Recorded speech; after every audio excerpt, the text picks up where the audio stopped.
Amen. Bonjour à tous. Que Dieu soit béni et je nous souhaite bienvenue dans la maison de Dieu.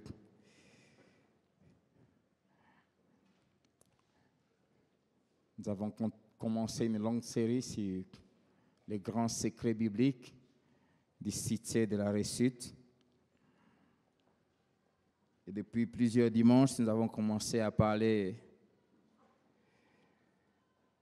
de ces grands secrets, qui est la connaissance du prix d'être un disciple, la connaissance du prix d'un disciple et la résolution de les payer. La connaissance du prix d'un disciple et la résolution de les payer. Et nous avons parlé des 4 prix à payer. Les prix d'être un disciple, il y en a 4. Nous avons déjà parlé de 3. Le premier, c'est préférer Jésus à sa famille,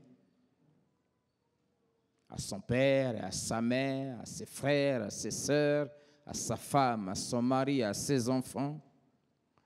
Le deuxième, c'est préférer Jésus à sa propre vie.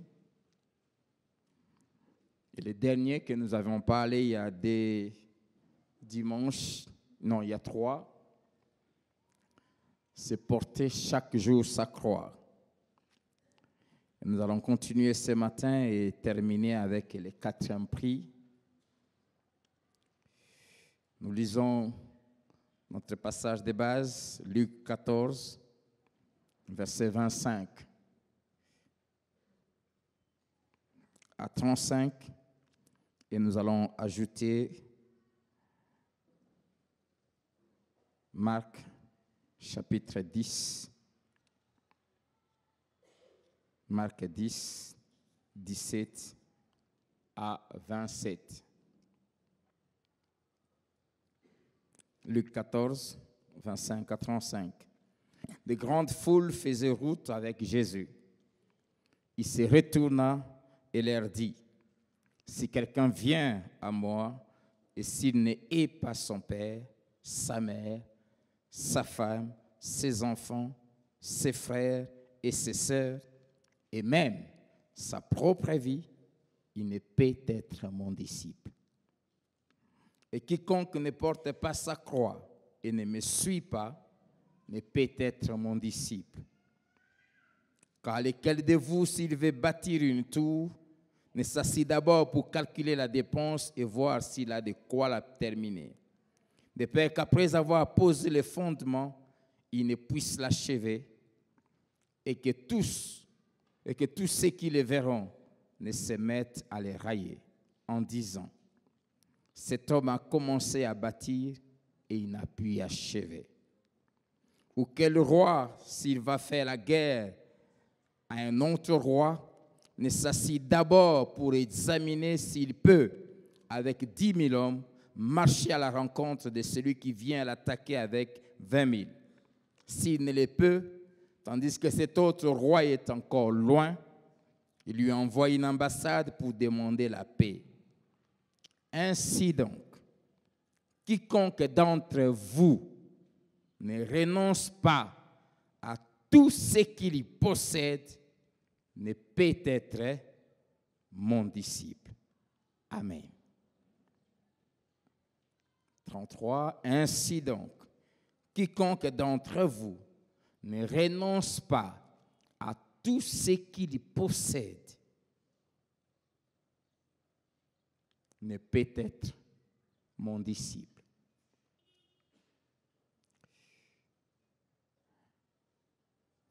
Nous avions dit que le refus de payer les prix d'être un disciple fera que vous ne puissiez pas continuer votre course chrétienne. Nous sommes en train de parler des secrets bibliques qui nous permettent d'avoir une vie chrétienne qui commence bien, qui chemine bien et qui se termine bien. Et la Bible dit, mieux vaut la fin d'une chose que son commencement. Dans ce passage que nous venons de lire, Jésus nous fait voir que la vie chrétienne, la marche chrétienne est comparée à la construction d'une tour, d'un grand immeuble, d'une vingtaine, une trentaine, une cinquantaine d'étages. La vie chrétienne ne ressemble pas à la construction d'une paillote, où tu peux juste prendre 4 bois, creuser 4 petits trous, les placer et mettre quelque chose au-dessus et c'est fini. La construction d'une tour exige qu'on puisse s'asseoir, qu'on puisse examiner, évaluer les moyens qu'on dispose, évaluer le coût, ce que ça va nous coûter et comparer le coût avec les moyens que nous disposons et après décider si je dois m'engager à construire ou pas. Et là, le Seigneur nous fait déjà voir qu'il n'a pas besoin de fanatiques. Il ne cherche pas des gens qui le suivent par plaisir. Il exige que quiconque veut prendre la décision de lui donner sa vie et de le suivre doit se donner la peine de s'informer, de lire ce qui est écrit ici, afin qu'il connaisse les prix qu'il aura à payer. Pourquoi? Parce que ça va lui coûter sérieusement de décider de lui donner sa vie à Christ et de le suivre. La vie chrétienne coûte cher. Amen. Et quiconque veut mener cette vie doit connaître les prix, doit évaluer. Jésus dit que tu puisses t'asseoir. Ça veut simplement dire pas de précipitation, pas de décision motivée par l'émotion. Non. Il veut que ce soit une décision réfléchie, où on a évalué le pour et le contre.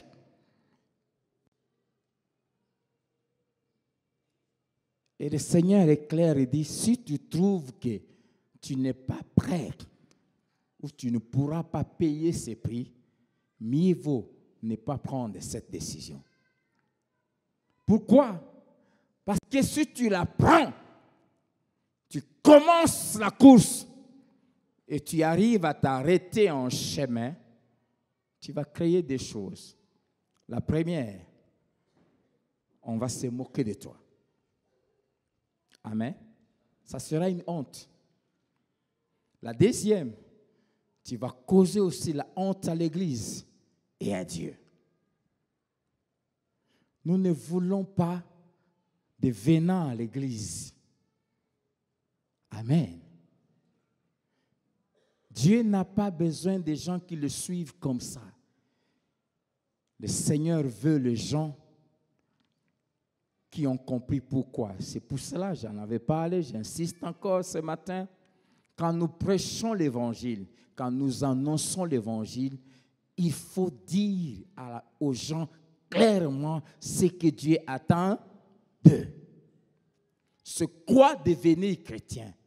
Qu'est-ce qu'il faut faire avant de devenir chrétien? Et qu'est-ce qui t'attend?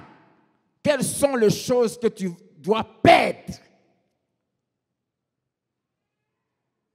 Il y a un coût, et un coût sérieux à payer.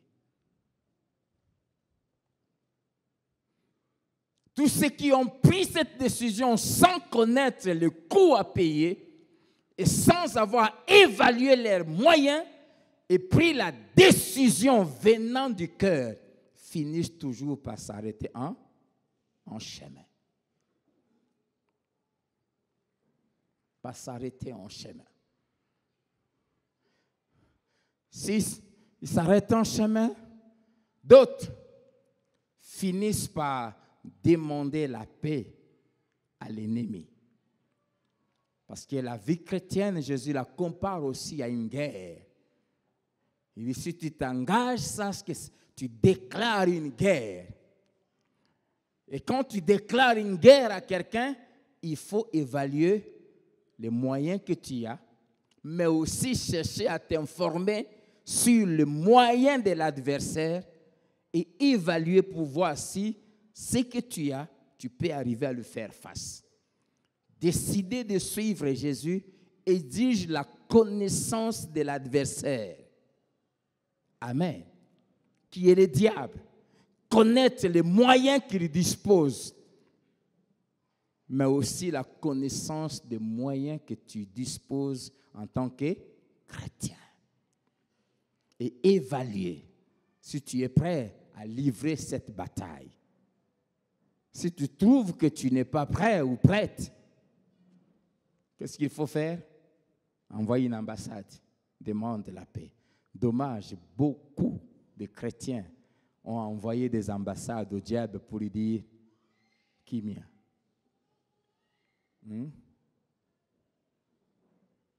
Négocions. Il n'y a pas de problème. Laisse-moi aller à l'église. Mais je peux aussi prendre ma bière. Laisse-moi aller à l'église. Mais je peux avoir aussi ma copine à côté. C'est ce que toi tu veux, non? Bon, comme ça, on reste tranquille. Je pars un peu faire semblant à l'église. Et puis après, je pars prendre ma bière. Je pars un peu faire semblant à l'église. Et puis après, quand je sors un peu, on se rencontre un peu dans la boîte. Comme ça, pas de guerre. Ce genre de chrétiens, on n'en a pas besoin ici. Si ailleurs on vous accepte, ici, on n'accepte pas ça. Amen. Jésus a besoin des disciples. Les disciples, ce sont des gens qui ont accepté de se reconnaître comme leur maître et qui ont pris la décision de se mettre à son école et de le suivre jusqu'à la fin de leur vie. Cette décision-là, réfléchie, nous coûte 3 choses, 4 plutôt. La première, c'est préférer Jésus à nos familles. Quand nous prenons cette décision, ça va nous coûter nos relations avec nos parents, avec nos frères, avec nos sœurs, avec nos enfants, nos maris, nos épouses, au cas où eux ne veulent pas suivre ce chemin. Deuxièmement, ça va nous coûter nos propres vies, nos propres ambitions, nos propres rêves, nos propres projets que nous devons mettre de côté pour épouser ceux du Seigneur et en faire nos projets à nous. Troisièmement, ça va nous coûter le fait de porter notre croix, accepter de perdre. Amen. La quatrième chose, et c'est de ça que nous allons parler ce matin, suivre Jésus.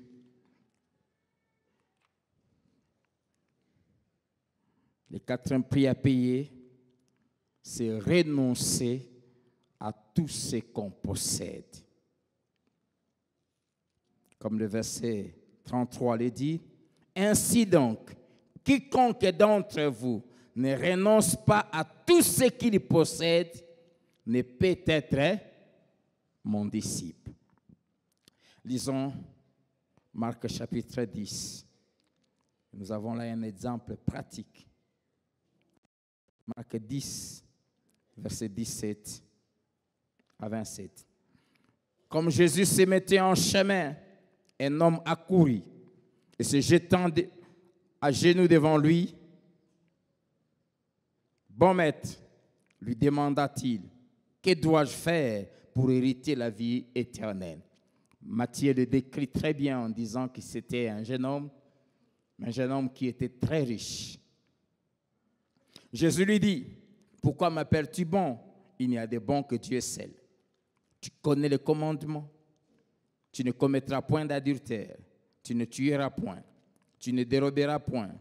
Tu ne diras point de faux témoignages. Tu ne feras pas tort à personne. honore ton père et ta mère. Il lui répondit, Maître, j'ai observé toutes ces choses dès ma jeunesse. Jésus l'ayant regardé, l'aima et lui dit, il te manque une chose.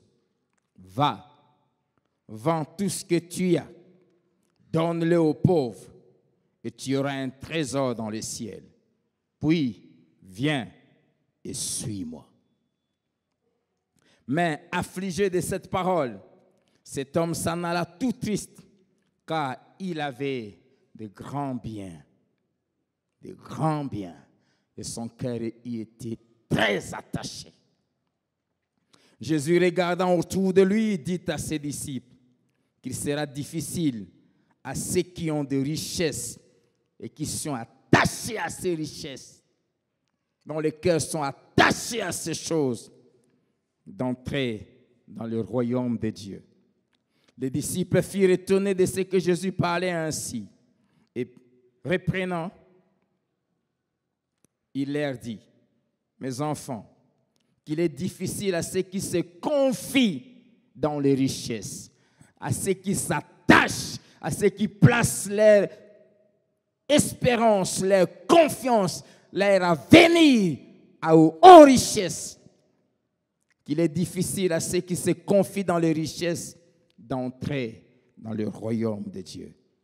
Il est plus facile à un chameau de passer par le trou d'une aiguille qu'à un riche d'entrer dans le royaume de Dieu. Amen. Amen. Premièrement, ce passage ne veut pas dire que être riche est incompatible à la vie chrétienne. Non. Ce que Jésus veut simplement dire, en prenant l'exemple de ce jeune homme riche, c'est que quand le cœur est attaché aux choses que Dieu nous donne, ça devient un obstacle pour suivre Dieu. Amen.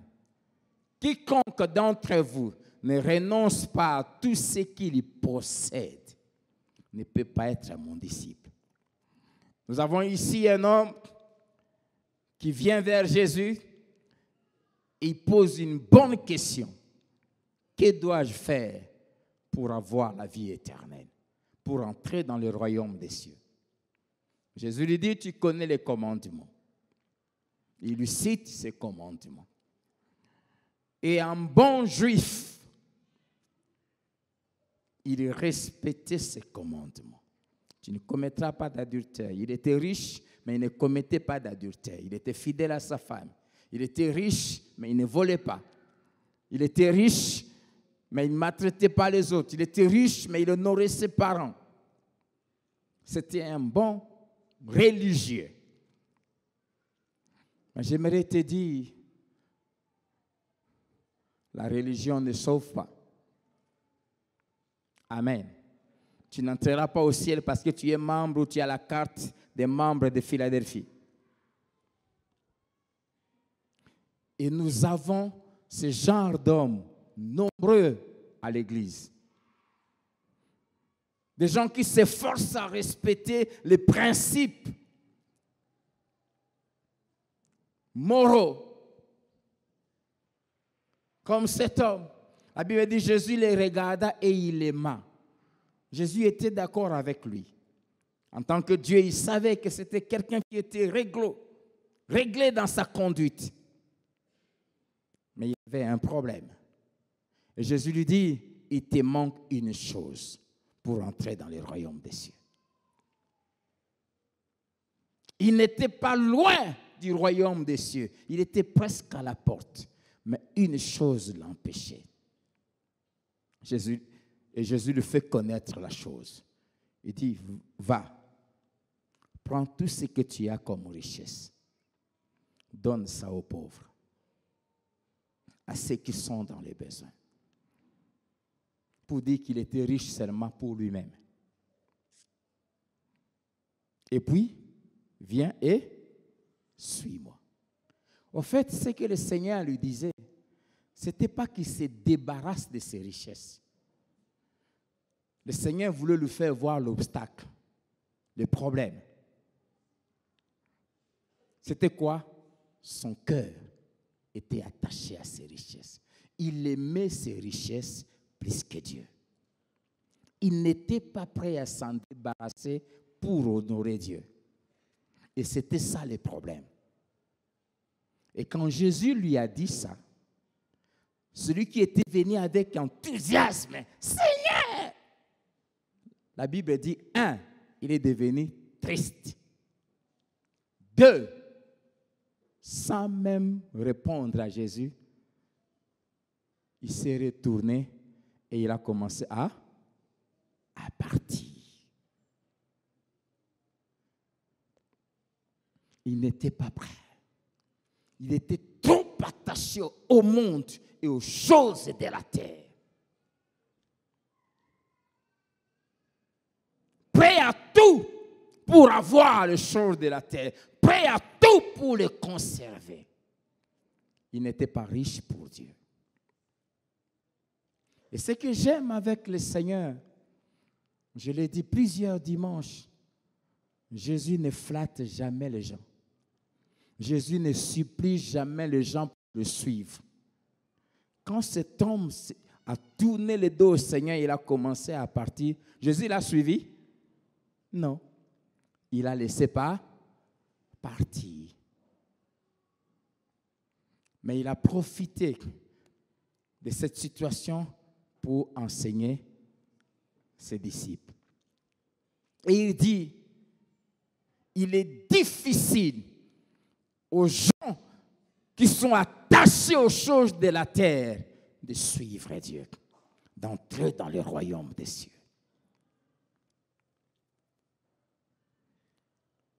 Tu peux commencer la vie chrétienne, mais si ton cœur aime beaucoup les choses que Dieu te donne, plus que Dieu lui-même, tu t'arrêteras en chemin.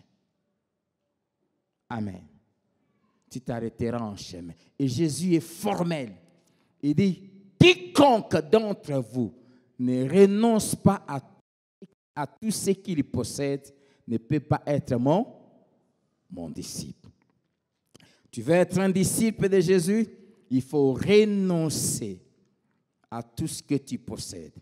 Il dit quiconque, c'est-à-dire chacun d'entre nous, sans exception, tout. Quiconque ne renonce pas à tout, c'est-à-dire tout ce que tu possèdes, argent comme bien matériel, tout ce que tu possèdes, tout, sauf rien. Ce sont des conditions absolues et non négociables. Il n'y a ni exception ni exemption. Renoncer, ça veut dire littéralement en grec, prendre congé de. Renoncer veut dire prendre congé de quelque chose. Renoncer à ma Bible veut dire je prends congé d'elle, je la laisse. Renoncer, deuxièmement, veut dire au revoir à. Dire adieu à quelque chose. Oubliez tout ce que je vais dire ce matin, mais retenez ceci. Tout disciple de Jésus doit comprendre, doit connaître ces deux principes. Le premier, c'est que tous, nous sommes des gérants de tout ce que nous avons. Amen. Nous sommes que des gérants.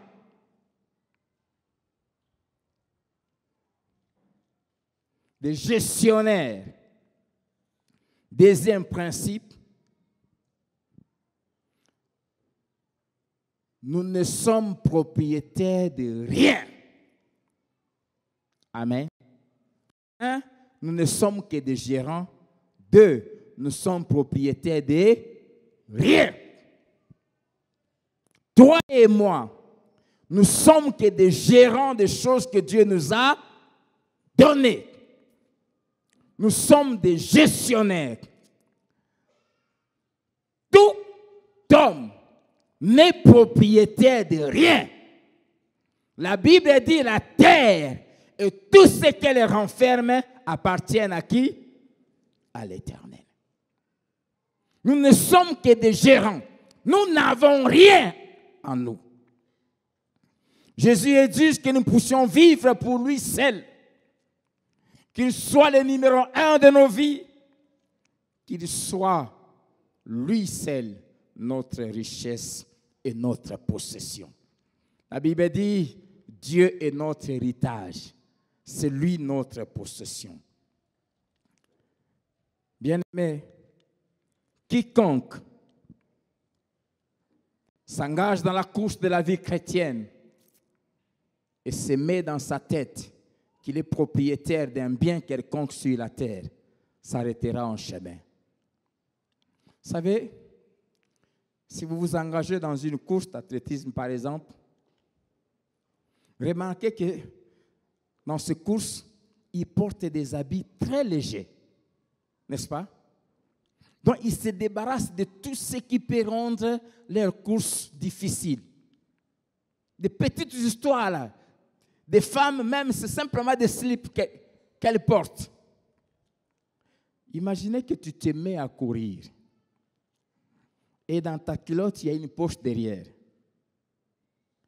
Et tu mets dans la poche là, parce que tu n'es pas sûr de laisser ça à la maison, que quelqu'un peut-être peut voler, tu prends un bijou que tu as de 10 000 $ et tu mets ça dans la poche de derrière et tu te mets à courir. Qu'est-ce qui va arriver? Je peux t'assurer que tu ne vas pas bien courir. Parce que chaque fois quand tu...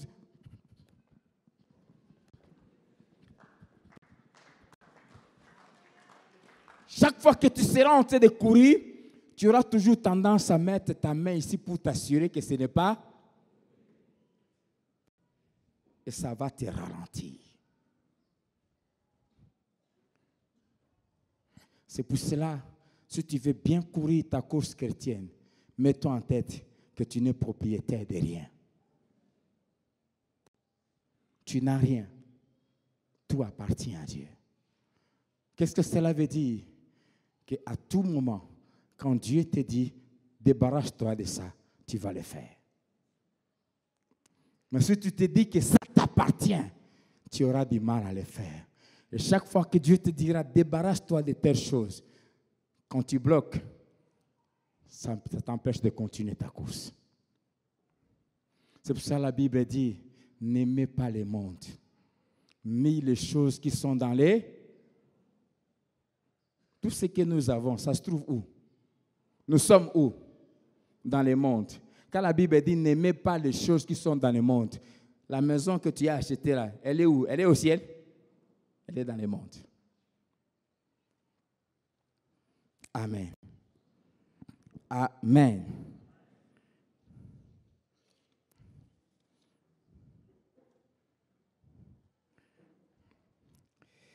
Premièrement, tu es marié, tu as une femme, tu es un mari.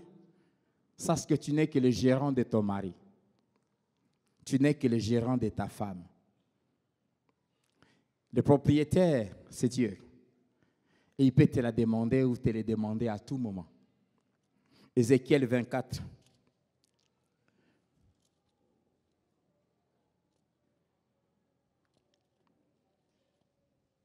Ézéchiel chapitre 24, verset 15 à 19.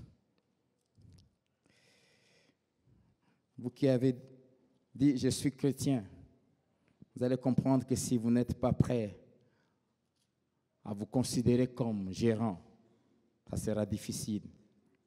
Dieu est le propriétaire de tout. Et chaque fois quand il viendra nous demander quelque chose, il ne demandera pas notre avis. Ézéchiel 24, verset 15 à 19. La parole de l'Éternel me fit adresser en ces mots. Fils de l'homme, voici, je t'enlève par une mort soudaine, ce qui fait les délices de tes yeux. Tu ne te lamenteras point, tu ne pleureras point, et tes larmes ne couleront pas. Soupire en silence, ne prends pas le deuil des morts, attache ton turban Mets ta chaussure à tes pieds et ne te couvre pas la barbe et ne mange pas le pain des autres. J'avais parlé au peuple le matin et ma femme mourut le soir. Le lendemain matin, j'ai fait ce qui m'avait été ordonné. Le peuple me dit, ne nous expliqueras-tu pas ce que signifie pour nous ce que tu fais? Amen. Même le mari que tu as ne t'appartient pas. Même la femme que tu as ne t'appartient pas. Ce grand prophète, le matin, Dieu lui dit, je vais prendre aujourd'hui, pas une mort soudaine. Sa femme était en parfaite santé. Rien de quoi. Mais le propriétaire décide et il lui informe, je vais prendre aujourd'hui ce qui fait les délices de ton cœur, ce qui fait ta joie. Et Dieu lui dit, et quand je vais la prendre, 1, tu ne pleures pas. 2, ne verse aucune larme. 3, ne mets pas d'habit de deuil. Mets tes chaussures, mets ton costume. Et vis normal. Pendant qu'il était en train de parler au peuple, le soir, sa femme est décédée. Amen. Et il a fait ce que Dieu lui avait dit. Si c'était toi, comment tu allais prendre ça?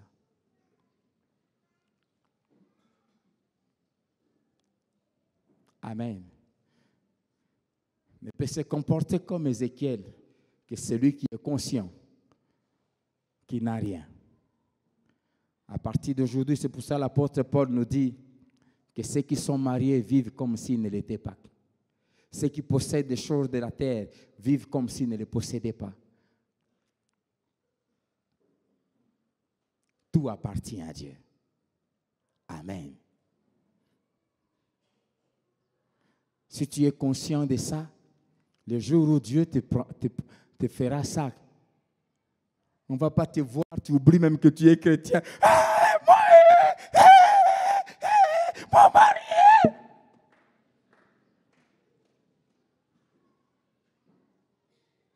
Enterrez-moi, moi aussi, je vais. Tu vas entrer dans la tombe, on va te laisser entrer. Le Seigneur lui dit, j'ai mis à l'intérieur, mais tu ne pleures pas. Amen. Les mariés sont en train de me regarder. Alléluia. Les enfants que tu as, tu n'es qu'un gérant. Ils appartiennent à Dieu. Amen. Job chapitre 1, verset 12 à 22. Dieu était en réunion avec les fils de Dieu, c'est-à-dire les anges, et puis le diable se présente. Tellement qu'il était fier de Job, Dieu se met à vanter Job. Il dit à Satan, est-ce que tu as remarqué mon serviteur Job? Il n'y a personne comme lui sur la terre, un homme exceptionnel, craignant Dieu, se détournant du mal, intègre, droit. Et Satan dit à Dieu, si Job te craint, c'est parce que, tu lui as béni, tu lui as donné beaucoup d'enfants, beaucoup de biens, et tu ne me permets pas de les toucher. Tu les protèges. Alors Dieu, tout bonnement, sans parler à Job, il dit à Satan quoi? Je te livre tout ce qui est à lui. Pourquoi Dieu n'avait pas consulté Job? Parce que les enfants de Job n'appartenaient pas à Job, mais à Dieu. Et en tant que propriétaire, il s'en sert de ses biens comme il veut pour sa gloire. Comme le diable mettait en doute sa gloire, Dieu dit, je te donne. Job constate simplement, boum, 10 enfants partis en un jour. Mais parce que Job savait qu'il n'était qu'un gestionnaire, Écoutez comment il réagit. Dieu a donné, Dieu a repris, que son nom soit glorifié. Et j'aime ce qu'il dit avant, il dit, je suis sorti nu du sein de ma mère et nu, je rentrerai sous la terre. Amen. C'est-à-dire quoi? Je ne suis propriétaire de rien. Si vous voulez achever votre course, mettez-vous en tête que vous n'êtes propriétaire de rien.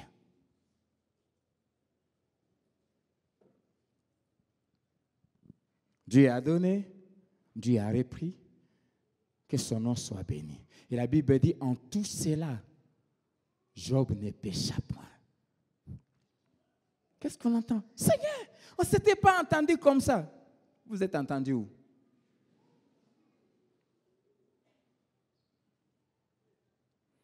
Le travail que tu as ne t'appartient pas.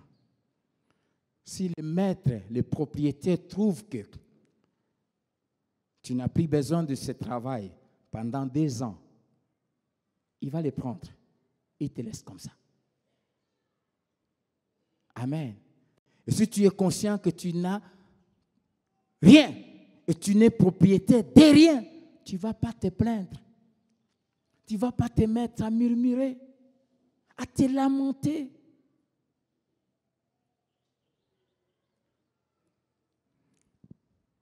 Même nos propres vies ne nous appartiennent pas.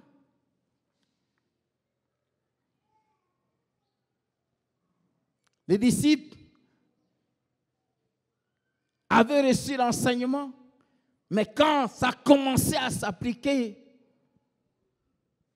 sans avoir été avertis, Hérode arrête Jacques et Dieu les laisse. Et il tue Jacques.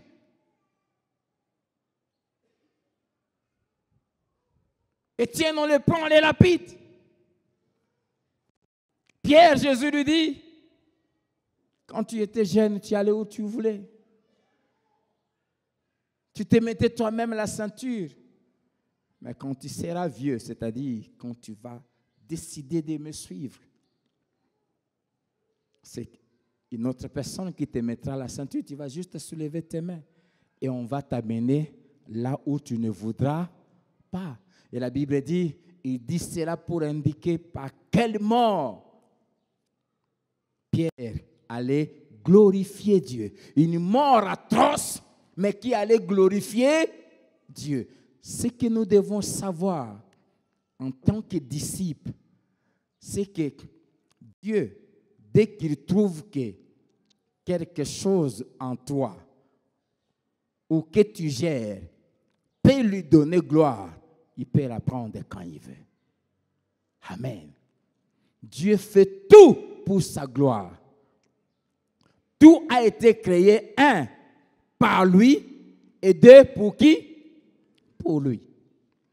Tout ce qu'il nous donne, c'est pour lui.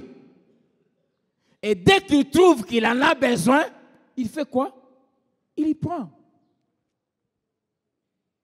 Et il n'a pas besoin de te consulter. Amen. Tu vends dans ma boutique. J'étais engagé. Et quand je décide de venir prendre une boîte de sardines, je dois te demander la permission. Yonan.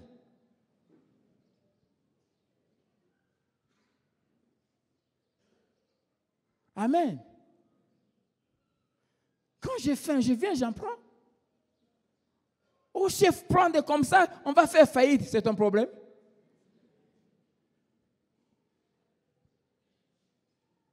Amen. Quand le maître décide de prendre ce qui lui appartient, il prend.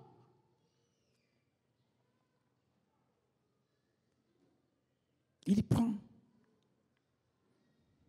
Et Pierre a vécu toute sa vie, plus de 30 ans, s'attendant à mourir d'une mort violente et brusque. Écoutez ce qu'il dit dans 2 Pierre 1, 14, parlant à ses disciples, il dit, je ne me fatigue pas de vous dire les mêmes choses parce que je sais que je partirai brusquement, il dit, car je sais que la tente, a dit, le corps dans lequel j'habite, je sais que je le quitterai subitement, ainsi que notre Seigneur Jésus-Christ me l'a fait connaître. Il savait.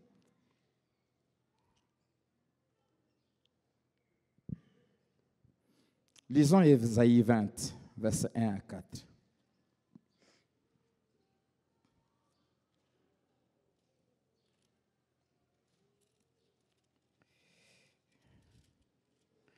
Je ne sais pas si Dieu te demandait de faire ce qu'Ésaïe avait fait. Ésaïe 20, versets 1 à 4. Vous y êtes? L'année où Tartane, envoyé par Sargon, roi d'Assyrie, vint assiéger Asdod et s'en empara. En ces temps-là, l'Éternel adressa la parole à Ésaïe, fils d'Amon, et lui dit, va, détache les sacs de tes reins et ôte tes souliers de tes pieds. Il fit ainsi, marcha nu et déchaussé. Et l'Éternel dit, de même que mon serviteur Ésaïe marche nu et déchaussé, ce qui sera dans 3 ans un signe et un présage pour l'Égypte et pour l'Éthiopie. Amen. Wow. Pour donner une prophétie, un message à l'Éthiopie et à l'Égypte de ce qui allait lui arriver dans 3 ans, Dieu dit à son serviteur, enlève tous tes habits, sors et marche dans toute la ville nu. Ésaïe était marié, hein? Ésaïe avait des enfants.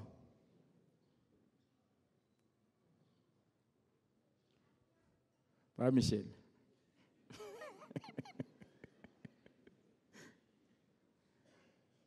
Et la Bible dit, Ésaïe fit ainsi.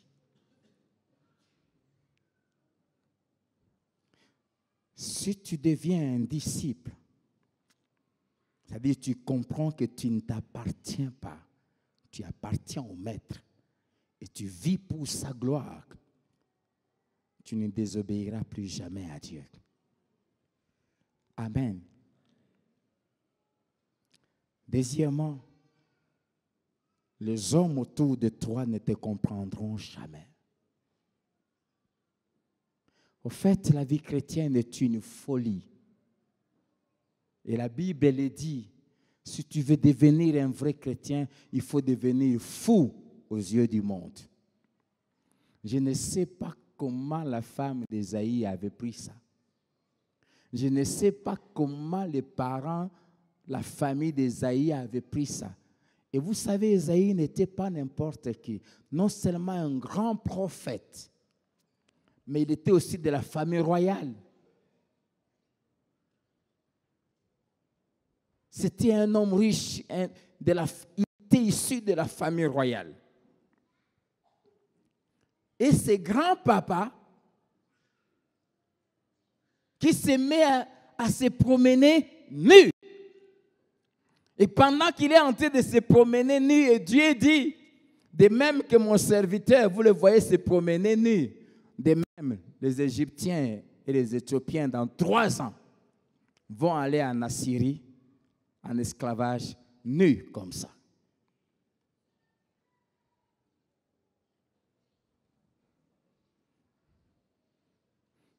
Donc ta vie à tes yeux aura trop d'importance. Moi, je ne peux pas faire ceci. Moi, je ne peux pas faire ceci. Il y a des gens, même en venant à l'église, qui se croient bien-aimés. Devant Dieu, il n'y a ni titre, ni diplôme, ni position sociale, ni quoi. Nous ne sommes que des serviteurs, et Jésus lui-même nous appelle des serviteurs inutiles. Des gens qui se donnent trop d'importance auront du mal à courir la course de la vie chrétienne. Si vous donnez trop de valeur à votre vie, vous aurez du mal à obéir à Dieu. Vous aurez du mal à craindre Dieu. C'est comme ça que plusieurs, quand on dit mettons-nous à genoux, ils trouvent que, bon, vu ce qu'il est, lui, il ne peut pas se mettre à genoux. Tu es quoi? Tu n'es qu'un ver de terre. Toi et moi là, ça, poussière. Regardons derrière. Vous voyez le sable là? C'est ce que toi et moi nous sommes. Koufao, 4 jours. Même la femme, la petite fille du coin là, pour laquelle tu refuses quand on t'envoie, va faire acheter des foufous. Tu ne peux pas aller. Pourquoi? À cause de la fille du coin. Pour que tu ne voies pas mettre quelque chose sur la tête. 4 jours, qu'on te laisse, toi mort, avec elle dans la chambre, tu vas voir comment elle va t'abandonner. Même celle-là qui dit tout le temps qu'elle m'aime. Le jour que je mourrai là,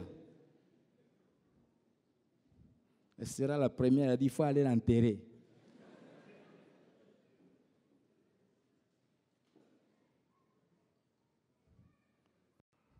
Mais s'il y a quelqu'un qui sera avec moi même dans ma tombe, c'est mon maître. Et pour lui, quand il me dit roule par terre, je roule.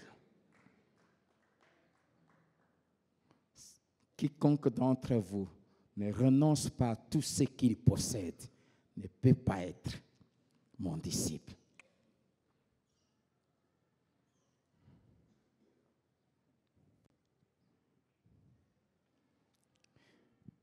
Renoncer à nos biens. Lisons Luc 19.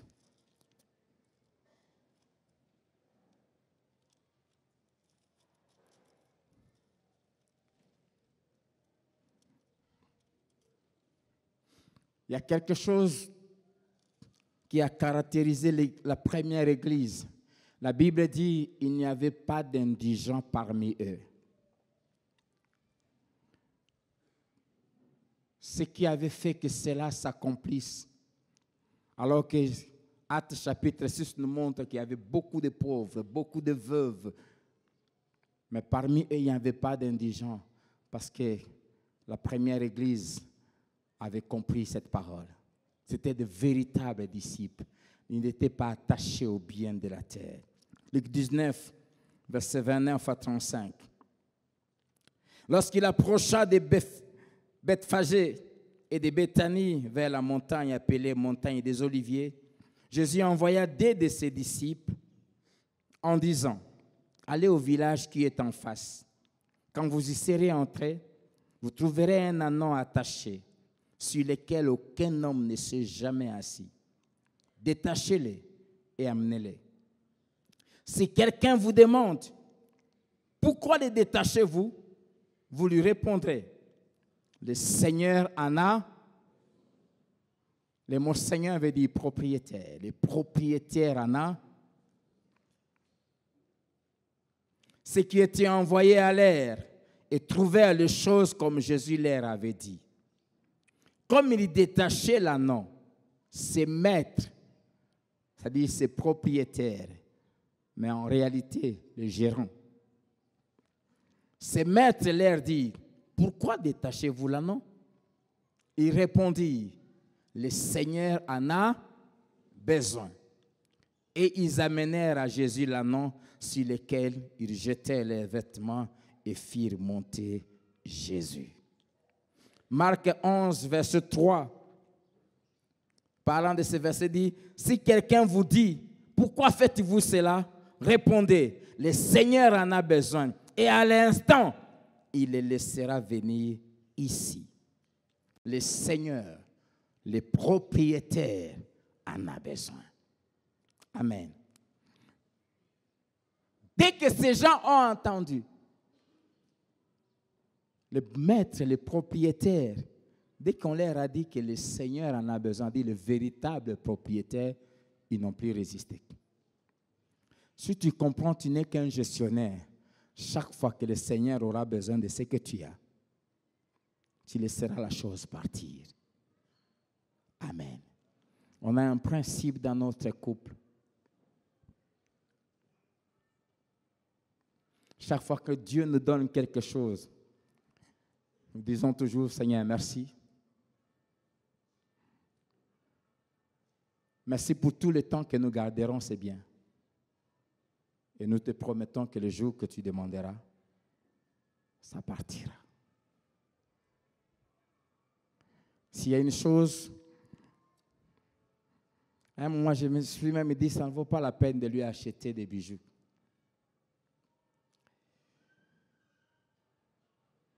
Parce que chaque fois quand elle a quelque chose de valeur, elle finit toujours par s'aimer ça.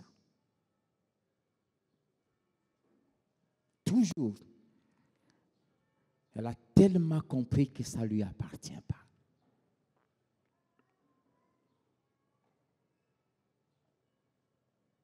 Pas plus tard qu'il y a quelques semaines,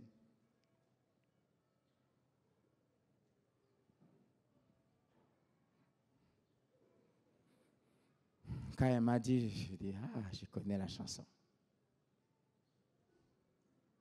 Ça faisait partie de ce qu'on avait comme un patrimoine, des choses de valeur. Elle avait un grand collier.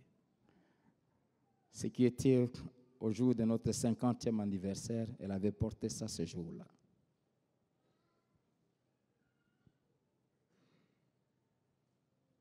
Un homme de Dieu est passé ici et puis elle m'a dit, le Seigneur m'a dit que je lui donne ça. Attends, les gars. Le cœur disait, mais je connais le principe. On a appelé cet homme de Dieu à la maison. On l'a donné et c'est parti.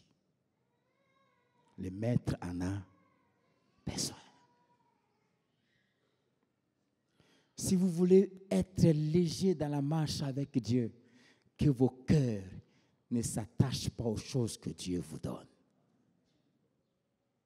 Amen.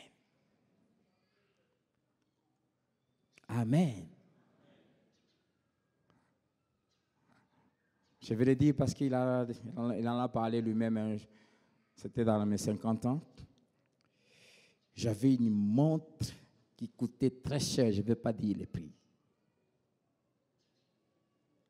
Je l'avais portée que 3 fois.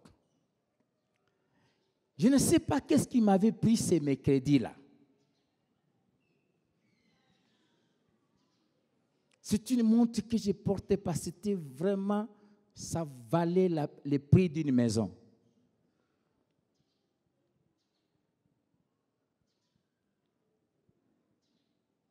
Et puis ce jour-là, je vais aller au culte.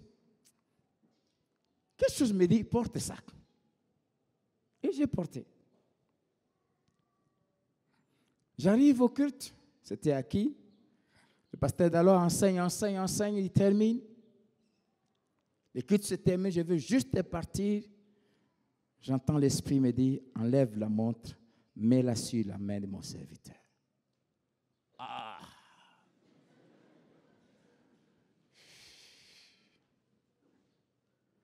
J'ai regardé ma femme, je lui ai dit, le Seigneur a dit que je donne au pasteur la montre.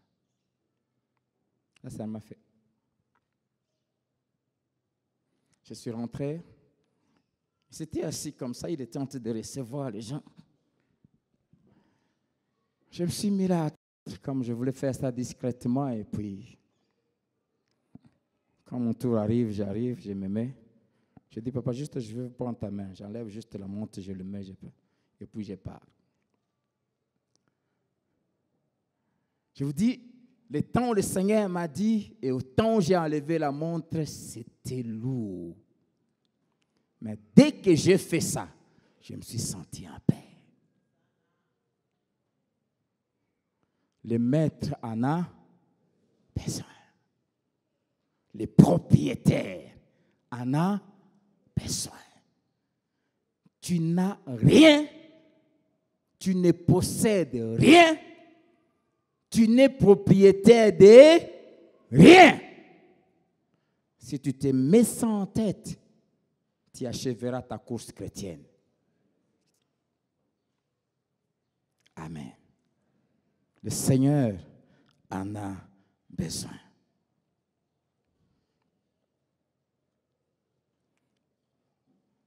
Même notre argent, ça ne nous appartient pas. Agée chapitre 2, verset 8. Écoutez ce que la Bible dit. Dieu dit, l'argent est à moi. L'or est à moi, dit l'Éternel des armées. L'argent appartient à qui? Tous les billets des banques qui sont dans nos poches appartiennent à qui? À l'Éternel. Tout l'argent du monde appartient à Dieu. Tout. Tout lui appartient.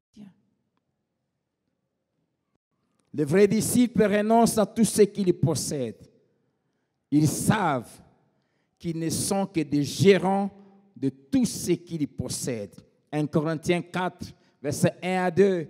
La Bible dit, on nous regarde comme des dispensateurs, des gestionnaires des biens de Dieu.